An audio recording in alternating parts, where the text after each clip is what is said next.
This is Business Decoded podcast with Ronnie Spellman. An informal chats with top business moguls as they share their stories of failure and success in a fun and relaxed way. Get entertained, educated, and unlock the secrets to success. Welcome to Business Decoded with Ronnie Spellman. I have a new friend joining the program today, Sammy Cytron. Yes.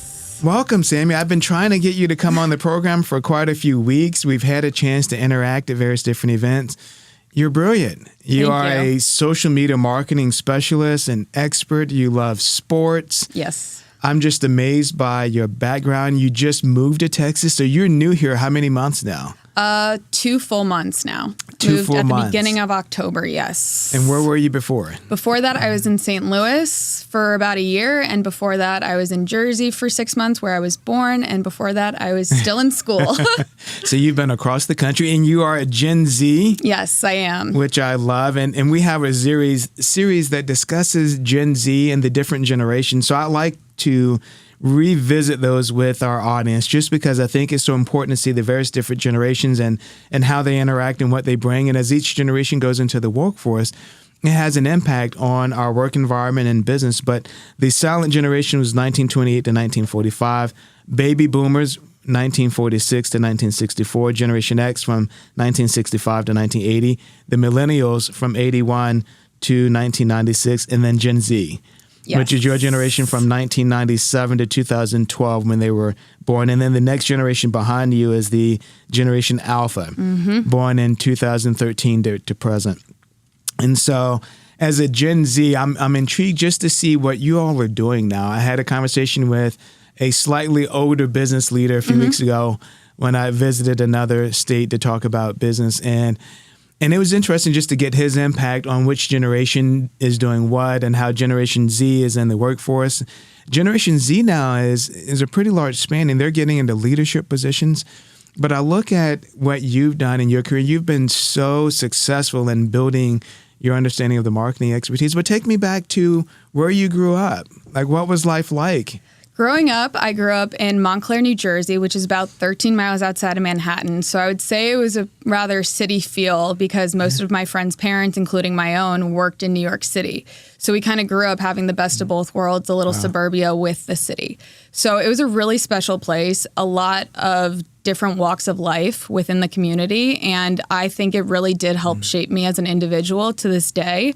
And I can't thank my parents enough for raising me there in that sense for that. Are your parents from there as well? No. New York? No, where are they from? So my dad's originally from St. Louis, born and raised, and went to Mizzou as well. Oh, wow. Is that why you went there? It is. I didn't realize that. Yeah. My dad took me to my first game at like 13 years old, and I said to him in that moment, I'm going to go here because honestly, on the East Coast, you don't get that same mentality around the sports and anything like that. Sure. Like the SEC is top notch. Yeah. Like you can't find anything better than that. So I said in that moment, like, no matter what happens with my life, playing sports, whatever, I'm going to go there. And did he play sports as well? No. Okay. My dad was just there for the academics and, Greek life, all the normal college things. Sure. And so I went down that same route. And my mom grew up in Chicago, lived in Wyoming. She lived in Van Horn, Texas for a little bit. Okay. And never went to college, just kind of started working built her own empire. And so both of them relocated to New York based off her jobs and stuff and never looked back. They moved actually technically it was supposed to be after I was born, but my mom got put on bed rest. And so she ended up staying in New Jersey while they still had the house in St. Louis and never went back, actually. I'm not here to talk about your mom as much, but your mom did build an empire. She travels internationally. I think she's in Dubai quite regularly, working on a big business deal now. And she just got back from Riyadh and Dubai, exploring the tech space out there, trying to find new ventures. And so she does that all around the world for sure. She's got a company out of Ireland she's bringing down to Texas. Amazing. And a company out in Israel that she's trying to work on bringing over to the States as well. So how did she convince you to move to Texas?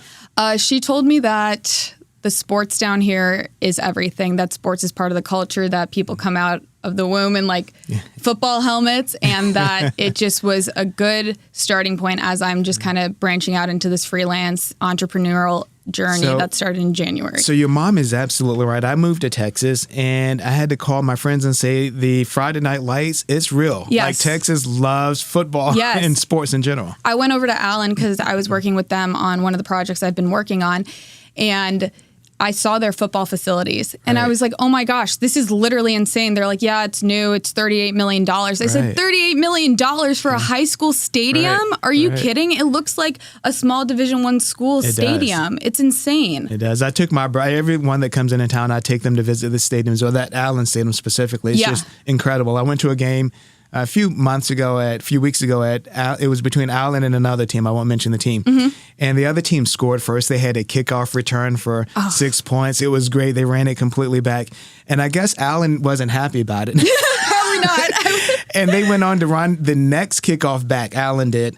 And then they went on to win 59-6, if I remember it correctly. Allen is a great athletic program, but their stadium is just amazing. Yeah, all their facilities. I mean, their basketball gym is insane as well. Yeah. Like, it's just amazing across the board. I mean, they have a Subway in their cafeteria. I was like, what is this? A public school? Are you sure?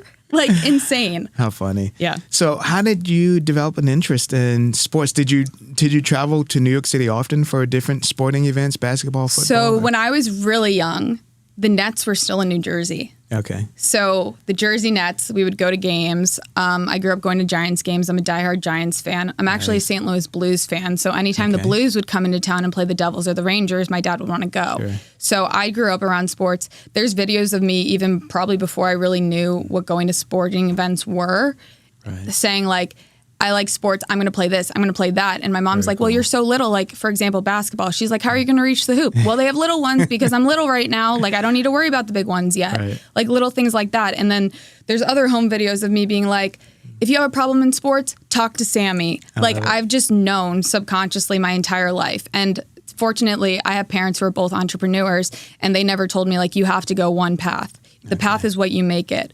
So if I liked sports and that was my passion, follow that passion. And it was. So I played soccer and golf growing up.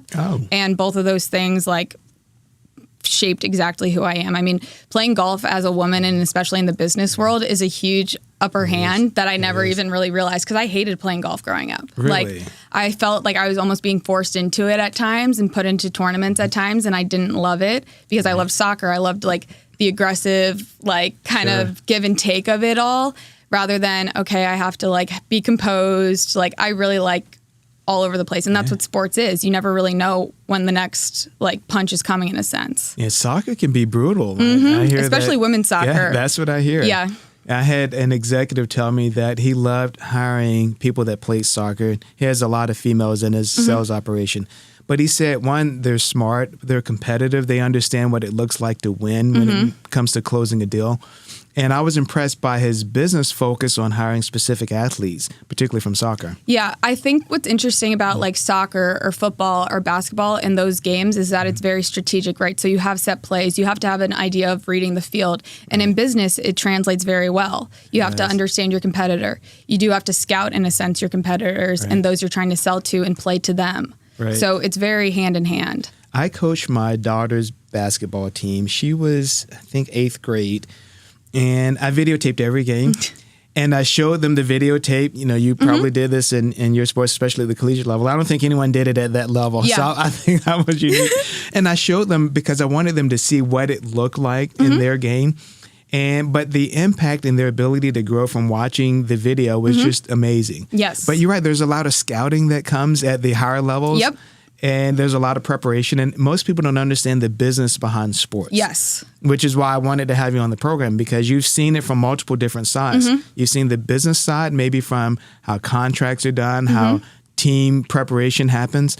But now you're seeing it from a marketing and social media perspective. So tell us what you do. So I would say right now I try and wear as many hats as I can, which is good and bad because I might go down a rabbit hole one way, but need to like audible in a sense and go down the other way quickly. So what I typically do on a day-to-day basis is create content for whatever company or person I'm working with for them and their business, help translate that into somewhat of a story about their brand or whatever message they're trying to push right now and get that back out into the world in a fun and engaging way. Okay. And especially in sports, there's so many different avenues to do that because you're seeing so many different effects of sports, whether it's women finally getting into sports, like the Taylor Swift effect, as I like to say, or they say all over the place. Like you have like a rise of young girls wanting to get in and watch sports and understand sports. And so being able to educate people in a fast 30-second way is what I do. Interesting. I was reading a report not long ago, and it indicated that for youth sports is very strong. There are a lot of competitions across all the sports and big events, and whether in basketball or soccer, my daughter was a gymnast. But the report indicated that the rate of growth for youth females playing in these sports is far outpacing the young boys. Yes. And not for any negative reason. It's just that probably because of work like what you do, young ladies are finding this sport and they're participating in the sport. They're growing in the sport. They're enjoying the sport. It was really refreshing to see the growth in youth sports. Oh, it's amazing. And especially with the change in the NIL stuff, I mean, you can start getting paid at high school levels in certain states. Right. And it's adding a new dimension that we haven't seen before. I mean, kids are getting handed insane amounts of wealth at 18 years old. Right. And who's there to help guide them? Their parents, but their parents might not know what to do with that. So I think for like my mom's industry, wealth management and private banking and all that, they're going to see an influx in customers and things like that because they need to start tapping into these young kids early on because these kids, they don't know. No one knows. Right. But the other end of that is these banks won't insure athletes or let them bank with them. Why? That's the question. So there's a gap right now in the market on both ends that needs to be fixed in the next couple of years, or else where's all this money going to go? Right. What's going to happen with it? What's going to happen with these kids? Because not all of them are going to make it professionally. That's just a pure fact. Right. But if you're giving them this at this point in time, how can you help make that last? And how can you help them build those careers? Right. Because sports, like you put kids in sports to help teach them community, teach them rules, teach them to practice makes perfect. And that's exactly what happens in business. It's all translatable. Right. It's actually all one thing if you think about it. So that's my take on that one. Now, what did you study in college? Sports management. Oh, you studied sports management. I did. So you are all in on sports. I am. Okay. I've worked probably in every sector of it, from player development to ops to negotiations. Yeah. Tell us about some of that. That's fascinating. So you worked in negotiating and player ops. Tell us what that is and what that looks like. In my player development days, so my career really started at the University of Missouri, I would say. Even though I worked in sports in high school, it's high school, you're kind of just testing the waters. Right. When I got to the University of Missouri, I had my eyes set on I wanted to work in sports. What can I do? So I emailed the basketball team, because basketball's always been my world, and said, "Hi, I'm Sammy. I would like to work for your program. How do I do that?"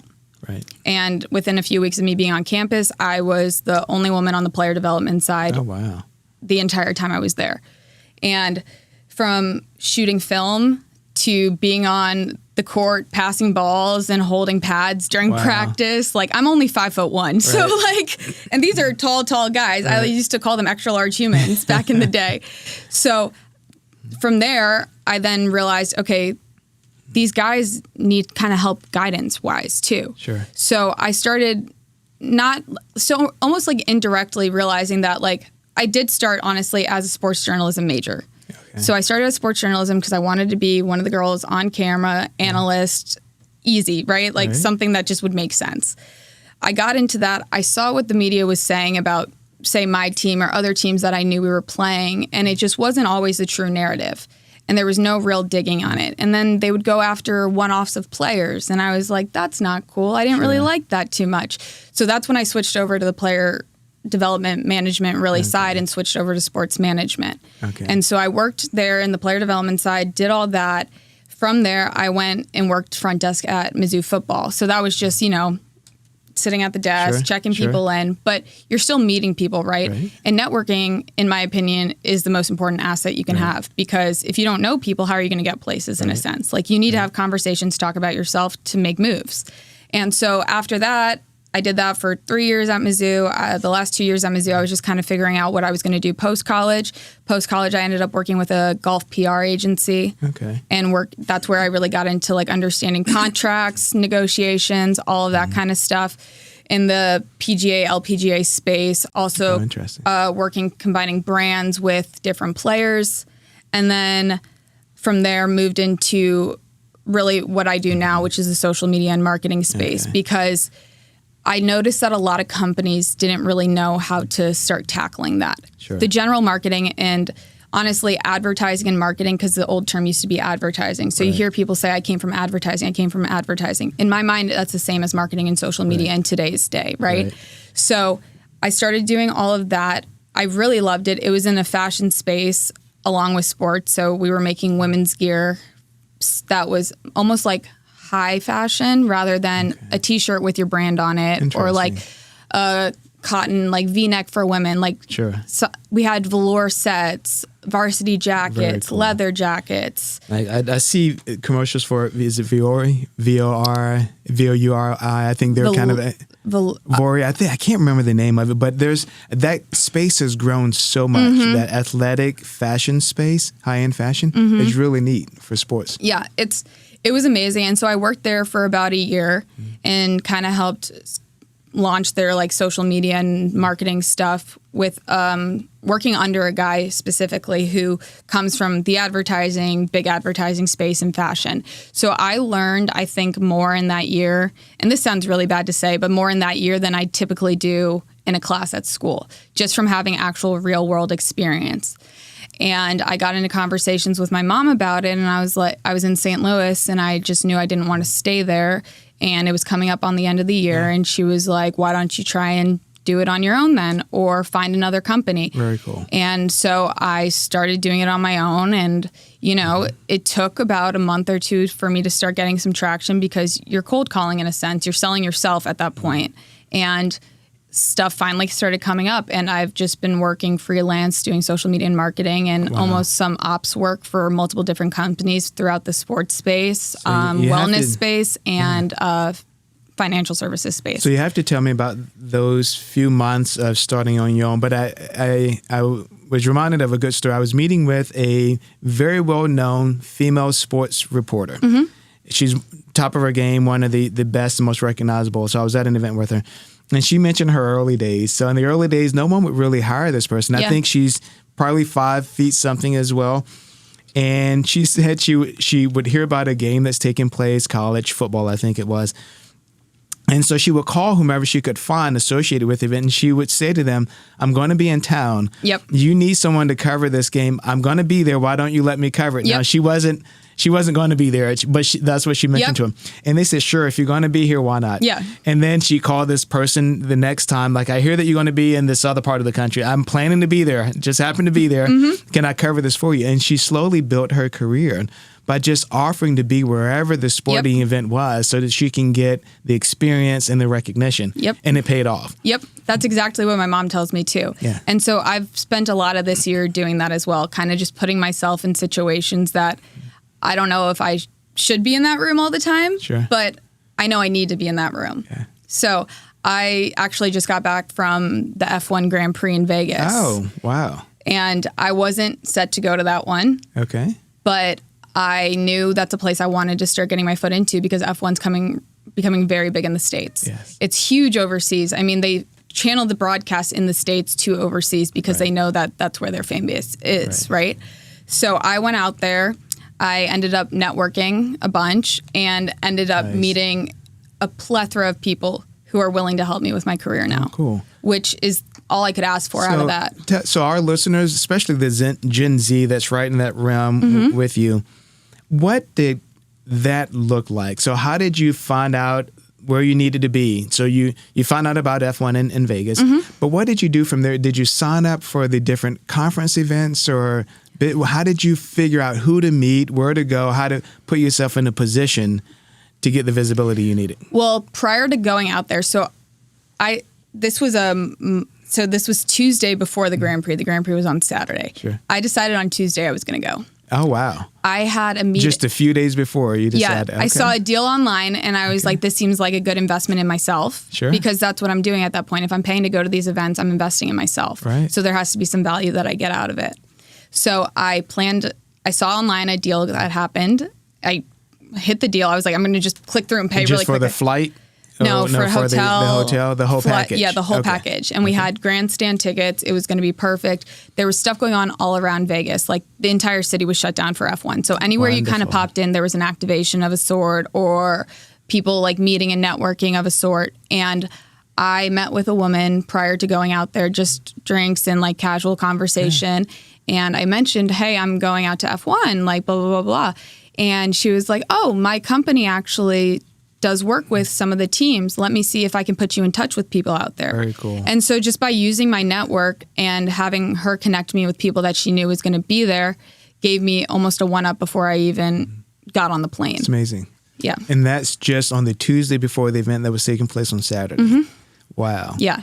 And then I got to go out there and make a bunch of content for myself that I'm able to roll out and continue to push my personal brand and what I want to do. So you made content. What did that look like? Did you post that on social media or was it? Yeah. So I post between Instagram, TikTok, and LinkedIn. Okay. Because I found, which is interesting, and especially for Gen Z, is that LinkedIn is where all the big bosses lay, right? Sure. They're not always on the typical social media sites, especially TikTok. I mean, that is a super young app.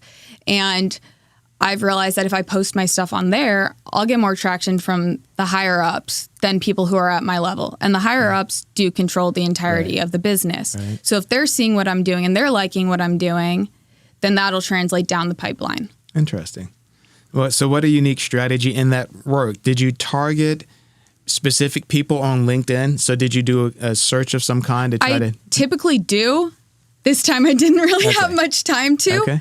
But when I got out there, I was able to meet like people who work in marketing for some of these teams and ask them the questions that I've been wondering, like what makes your brand stand out on the grid versus this brand? Right. Like why does Ferrari have such a following versus say Williams? Like what is the big difference in the brands? What is changing the narratives? Like what is your core beliefs that resonate with your followers? Okay.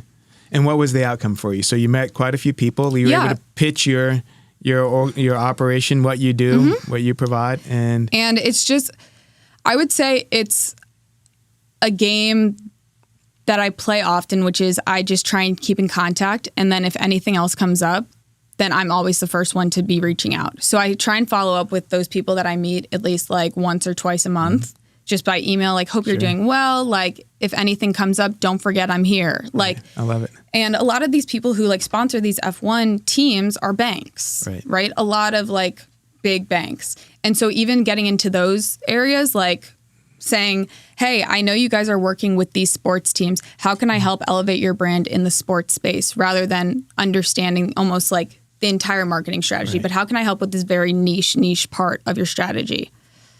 That's pretty neat. So do you end up getting their cards then and sending emails, or are you sending them emails essentially through LinkedIn? Like, what's your strategy? So I take cards. I always forget my cards because that's just not like, it's like not a thing, I feel like, almost in a sense. And so I always forget my cards. So what I do personally is I have my LinkedIn QR code always as my phone background. Sure. And so they just scan, and then they automatically connect with me, right? So I don't have to search for them. I don't have to do any like FBI investigating that I'm really good at any other day of the week. And instantly connect into them, send them a message like right when I get home or when I get service, like so great meeting you. And if the event's a couple days, say I can't wait to connect tomorrow, continue our conversation about X, Y, and Z. Almost like what people need to do, I feel like more so, is humanize their messages. Sure. So especially with ChatGPT and AI coming out, a lot of people are just throwing their questions and everything in there, copy paste. Right. But it sounds like a bot. You don't want to sound like a bot. You want to sound like a human. So I try and appeal to the emotional aspect too, which is also a big part of marketing. So that's really fascinating to me. So two things. One, I want to ask you, how do you stand out? Because I think the Gen Z is so used to that online social media, and you've given us some of that, but how do you stand out with so many people trying to do the same thing from your specific generation from a competitive standpoint? But the other piece is that you're absolutely right. Most of the people I've met kind of in that same range, they always forget their business cards. Yep. Because they're just not used to it. Yeah. And the nice thing too is now with iPhones though, like you can literally just tap your phones together and it'll exchange the contacts. I love it. So it's like, do I need a card? Probably. I'm not going to lie. Yeah. But the amount of people who they're amazed almost by the way that I can show them how to use the new technology too. It's almost like that'll stick with them more, and they'll definitely remember who I am, rather than me handing them another card that's just going to go in their wallet and maybe they'll look at one day. Right. So what's next for you then? You've had that unique connection. You're doing a lot of work. I see you at a lot of functions, sports and non-sports related.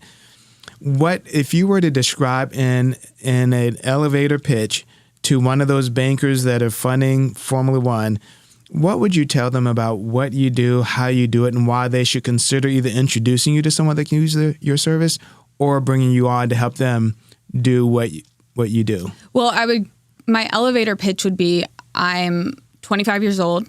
I grew up with 2 entrepreneur parents outside of New York City. Okay. I understand the hustle, and I understand both spaces, for a bank specifically, very well. The sports space is changing very, very rapidly, as is the social media and marketing space. And I feel I have an edge that understands how all of those things could be translated together for your company to be successful. Right. And for you to get the eyes that you're trying to get from those partnerships and sponsorships. Right. Now, it seems like you mentioned the NIL earlier. I've seen coaches decide that they're going to exit coaching. Yes. Because it changes the framework so much. And now, especially in football, these players can leave and go to another university with really short notice, and you're having to replace them and rebuild the team. And the NIL has added a whole different element with people getting pay. Sounds like you get that space really well. Yes. How would you help a coach that's thinking about leaving?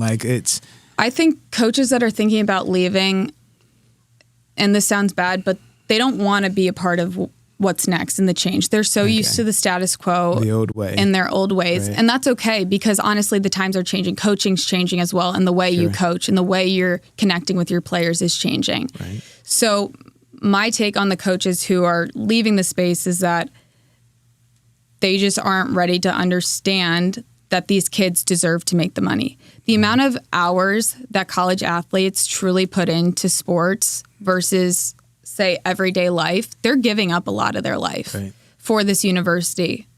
And again, not all of them are going to make it to the pros. So I think what coaches at the college level and even the high school level need to understand is helping these guys prepare for every next step of life, not just the pros and not just football or basketball, but business, relationships, everyday life. So I think that's how the coaching structure needs to start changing, because these coaches are the parents on the ground almost, in a sense, for these young guys. Right. And they need a little bit of humanity at 18 years old, more so than at 25 when they're in the pros. And so if we can teach them these things earlier on, say they do get to the pros and they have an injury, they still understand how to navigate the rest of their lives. Right. Rather than, I went to school and I played football. True. Now, college football this year has been fascinating. They expanded the playoff series. It's been wild. Have you been watching? I have been. I follow Mizzou pretty intensely, and we're number 19, and everyone thought preseason we were going to be in the playoffs, so it's pretty rough right now, but it was a fun year to watch for me, for sure. And you see big teams losing to unranked teams, and it's just been, and then the big team that lost to the unranked team turns around and beat like the number one team, and it's just been chaotic. There's a different competitive edge now. It feels like March Madness. Exactly, and I think that was honestly the idea behind it, because you get the big following for most of college football, but then you get to like a little past the rivalry week and into the bowl games, and people kind of start falling off. Like, you're so used to, especially in the last 8 years, consistently seeing Alabama. Right. And everyone's like, okay, I'm sick of Alabama. Right. But adding the 12-team playoff now, it's anyone's game. It's true. Because it's one and done. Like, you have one bad game, you are out. Right. The number one team could be out in the first round. Yeah. Like, and that just shakes up the entire structure of what college football is kind of known for. I will say, though, Nick Saban is a hero. Like, just what he's done over his tenure. Yeah. And keeping a team in the top of the sport for so long. It's amazing. When players are moving every few years. It's incredible. Yes. The system that he created, his strategy. And I think he's taken the business of sports to a whole new level. Yes. Just from a strategy perspective. And I think the way that he coaches his players is kind of exactly what I'm talking about. Like, he instills in them a lot of values outside of football. And so I think that's what all those coaches need to start doing, is like more interpersonal relationships outside of the sports world, more understanding of community outside of the sports world, and helping these guys navigate that. Right. Now, as a young entrepreneur, what would you say to other entrepreneurs that are looking to get to that next level? Like, they want to start a business, they want to do what you're doing, but it's not easy. No. It doesn't happen overnight. You mentioned hustle in one of your earlier comments. What would you say to them about what that hustle looks like? Because it's so easy to give up.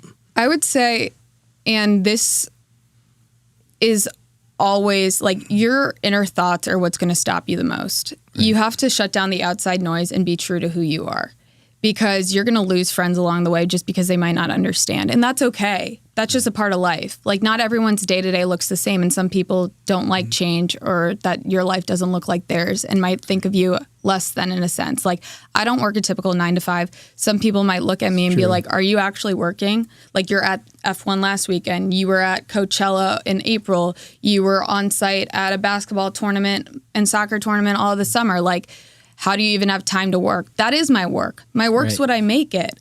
And work should be what you make it, and work should be fun. And I think that's what a lot of Gen Z is actually realizing within themselves is like, I don't need to always do the status quo. My life can be what I want to make it. I have this passion. How can I turn this passion into a business? Right. And if you have the passion, you have the drive, it will never feel like work. It doesn't feel like work. Right. It's like the best life I could live. And it's only been a year that I started doing this. It's insane. I'm like, I've done all of this in literally 365 days. Right. That's amazing. And you make a very good point. I had someone say this when I was in college, that if you enjoy what you do, it doesn't feel like work at all. But you have to incorporate it into who you are. Mm-hmm. And I've said this on one of the prior programs, that one of the toughest questions that I have to answer to a group of college students and high school students is when they ask, what does your day look like? And it's not clocking in at 8 and leaving at 5. No. But I don't want to scare them. When I say that I work not 24 hours, but I work, but it's enjoyable. Yeah. Like, I'm having fun at doing it. So if it's 80 hours a week, it doesn't feel like 80 hours. No. Yeah. Like, I could be at a game, watching a game, filming on my phone and be like, wait, this would be great to post. Like, that's still work. It is. Funny enough, that's still work. Me posting on Instagram, still work. Like, no one would have thought that. Like, when we were growing up and social media was kind of just coming to the forefront, we were constantly told, like, don't post everything online. You don't know what jobs are going to do, blah, blah, blah, blah, blah. And I think Gen Z, as we got older, we realized we're the ones who actually started social media in a sense. And so why are we going to make that narrative actually true? We can change that narrative and turn it into TV in a sense, entertainment. And that's what is happening right now with all these influencers, with these brands on social media. I mean, these big Fortune 500 companies are hiring kids my age at these head of social media and marketing roles because it's literally the cusp, and the only people who truly understand it are integrated into it entirely. Right. There's no one over the age of really the millennial, almost in a sense, halfway through millennial, I'd say, that grew up having none of it to having it all just handed to you in 1 millisecond and having to learn to use it.